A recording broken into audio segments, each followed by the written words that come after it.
Selain mendirikan Lembaga Bantuan Hukum atau LBH, Adnan Buyung juga mendirikan kantor advokat profesional. Dalam menjalani profesinya sebagai pengacara profesional, Buyung kerap dinilai sebagian kalangan sebagai kuasa hukum yang kontroversial. Buyung misalnya sering menangani kasus-kasus yang bertolak belakang dengan latar belakang aktivitasnya sebagai pendiri LBH.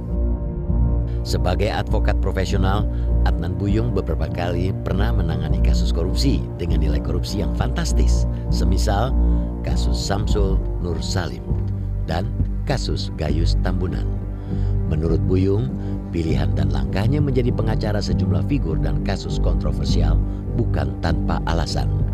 Sebagai advokat yang mengaku tidak pernah hitam putih dalam melihat kasus hukum, Buyung berpendapat bahwa orang yang bersalah sekalipun tetap berhak didampingi pengacara, terutama agar proses hukum berjalan adil dan kebenaran bisa terungkap. Siapapun yang menjadi korban dari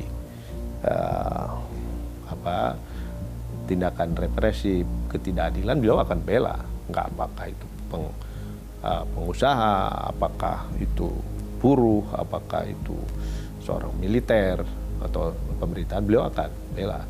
Dan kadang-kadang beliau melihat dari sisi sudut yang berbeda yang kita pikirkan. Seolah-olah kalau kita mau membela buruh, kita nggak boleh membela pengusahanya. Tapi kan sebenarnya beliau melihat dari sisi, sebenarnya ini ada kasus yang terselubung, ya. Ini hanya mungkin bisa diungkap kalau kita bela dari sisi korban, dalam tanda petik korban rekayasanya.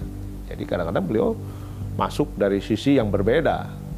Jadi dia selalu mengajarkan sama kita di kantor, menjadi pembela itu bukan berarti kita membenarkan yang salah. Artinya seseorang bersalah kemudian kita bela mati-matian sehingga dia menjadi hilang sama sekali kesalahannya. Tidak seperti itu. Kita membela klien dalam koridor hukum, artinya sesuai dengan kesalahan yang dia lakukan, tidak lebih tidak kurang. Jangan juga dia menjadi korban permainan, misalnya dijadikan ATM oleh pihak yang menahan atau apa gitu kan. Kadang-kadang ada hal seperti itu. Jadi memang kita menangani klien diajarkan oleh ayah adalah sesuai pada porsinya, tegakkan hukum. Jadi kalau memang dia bersalah ya hukum memang, tapi yang pantas sesuai dengan ketentuan hukum yang berlaku, sesuai dengan apa yang dia lakukan. Jangan dia dihukum atas kesalahan-kesalahan yang tidak dia lakukan. Menurut putri Adnan Buyung, Pia Nasution, sosok ayahnya sebagai pengacara komersial tidak banyak berbeda dengan sosoknya sebagai pendiri LBH. Meski berada di dua dunia yang berbeda, namun keteguhan hati dan komitmen ayahnya dalam membela hak asasi manusia tetap ia junjung tinggi. Ayah itu sebagai lawyer selalu menanamkan pada kita di kantor adalah tidak ada klien yang tidak penting, tidak ada kasus yang kecil. Semua klien, semua orang datang ke kantor kita itu adalah butuh bantuan. Kalau kita memang tidak bisa membantu dalam misalnya karena konflik of interest atau memang workload kita tinggi, berusahalah untuk tetap menjadi pendengar yang baik. Dengarkan keluhan mereka, dengarkan klien yang datang. Kalau memang kita tidak bisa bantu, coba bantu dengan menyalurkan ke lawyer lain yang kira-kira memang kita bisa percaya bahwa mereka akan membantu dengan sepenuhnya, bukan memanfaatkan. Kerap hilang dalam kehidupan keluarga, di hari tuanya Adnan Buyung Nasution mencoba menebus waktu bersama orang-orang terkasihnya. Di mata keluarga, Buyung dikenal sebagai sosok ayah yang tegas dan demokratis. Sosok ayah yang selalu mengajarkan anak-anaknya untuk pantang menyerah, tidak takut menyuarakan pendapat, dan hidup berguna bagi orang lain. Ayah itu selalu mengutip omongannya Voltaire ya kalau nggak salah. Kamu boleh berbeda pendapat dengan saya, tapi saya akan bela hakmu untuk berbeda pendapat dengan saya sampai saya mati.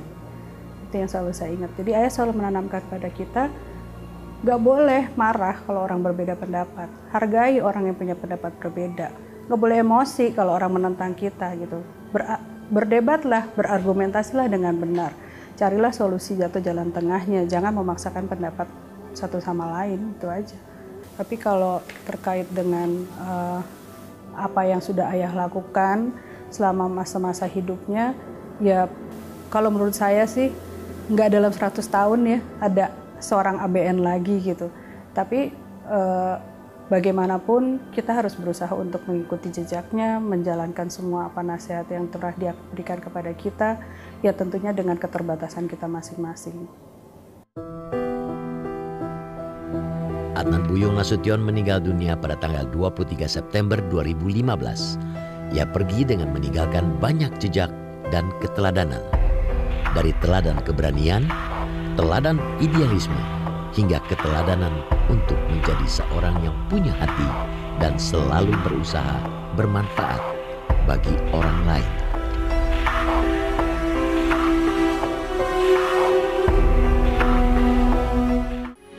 Metro TV, knowledge to elevate.